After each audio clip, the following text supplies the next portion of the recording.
In this video, I'm going to treat the bass guitar. The song Fool's Fantasy features a single bass guitar, which is a 5-string Tobias, which I believe Scott ran through one of the SVT models in Amplitude 3. As a reference for the starting point, here's what the bass sounds like soloed and then in the mix.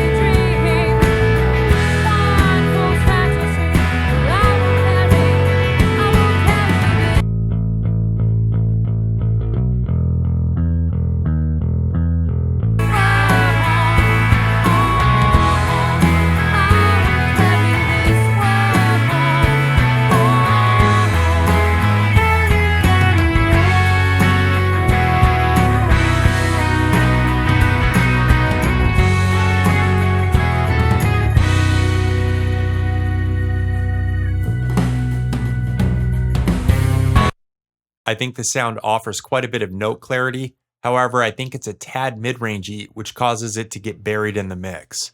I'm going to treat the track with some compression and EQ. In the last video, I used Softtube's Summit Audio Grand Channel on the ambient near drum channel. The Summit Audio combo is extremely clean and transparent. Here, I want to impart a little bit more vibe and character, so I'm going to use Softtube's Classic channel, which is their emulation of the TubeTech CL1B compressor and two Pultec-like EQs, the PEC1 high and low frequency EQ and the ME1B mid-range frequency EQ. While the exact controls between this plugin and the Summit Audio Grand Channel differ, for example, this offers variable attack and release settings, whereas the Grand Channel offers 3 fixed positions for each control, the overall functions are the same. I'm going to dial in the sound in 2 steps, starting with the compression. You could hear in the playback, and you can also see it in the waveform, that the levels are already pretty consistent, so I'm not going to be applying too much gain reduction. I'll probably go with a slower attack to let the transients through, and a quicker release to help bring up the sustain. While the unit offers a fairly wide variety of compression ratios, anywhere from 2:1 to 10:1, I'll probably stay on the lighter side as to not overly flatten the sound. That said, if the sound had a wider dynamic range, I would definitely use a heavier ratio. I'm also going to do my best to achieve unity gain, meaning matching the input and output levels, since I already have the overall balance of the mix where I want it. I'll work with the track soloed, and I'll check my work in the mix at the very end.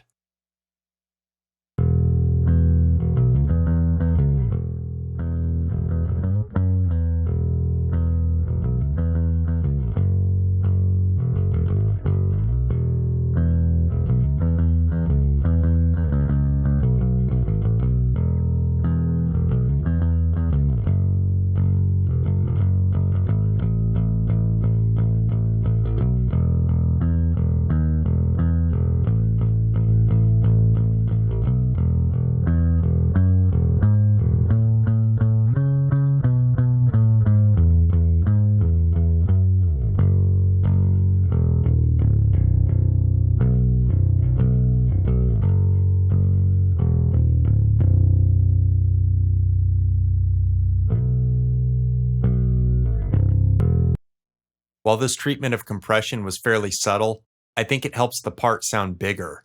I only took around 2 decibels off in gain reduction at a 4:1 ratio. With the slower attack and faster release, it did a good job of preserving the bass's punch while bringing up the sustain of the parts. I applied a small amount of makeup gain to match the input and output levels. Next, I'm going to apply some EQ to add more emphasis to the lows and highs. I could do this either by scooping the mids or by boosting the lows and highs. Having used this EQ quite a bit, I know its Pultec styling makes it quick and easy to achieve flattering results by boosting, so I'll try that first using the top unit, the PEC1. Because I'm going to be boosting the signal, I'll likely have to drop the gain as to avoid increasing the overall level, which I'll do using the output gain control in the bottom right of the PEC1. Also, as with the Summit Audio Grand Channel, the Classic channel allows the EQ to be placed either before or after the compression. Since I'm going to be boosting, Following the general rule, cut before compression, boost afterward, I'll probably end up putting the EQ after the compression. But I'll check both positions since it's as easy as flipping a switch.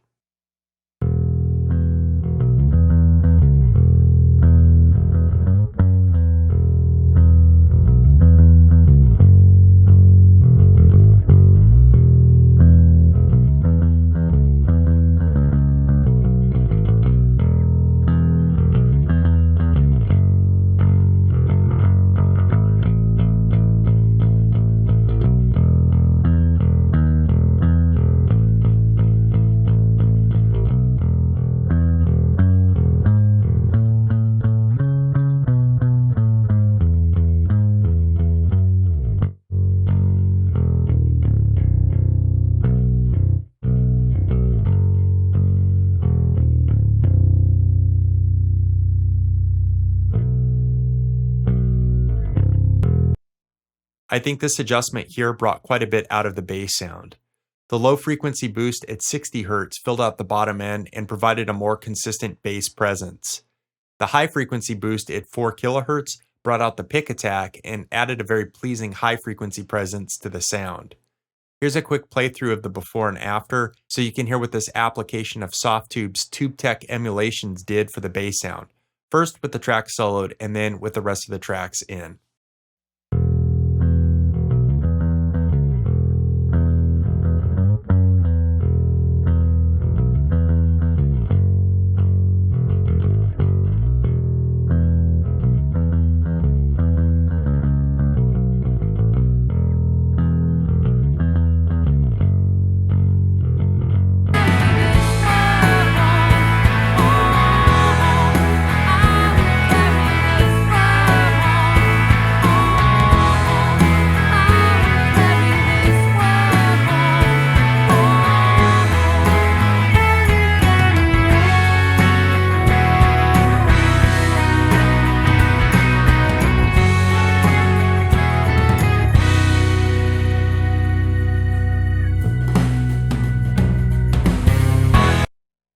While the bass sounds good to me both before and after, I think the light applications of compression and EQ did quite a bit to open up the bass's sound and help it sit a little bit better in the mix.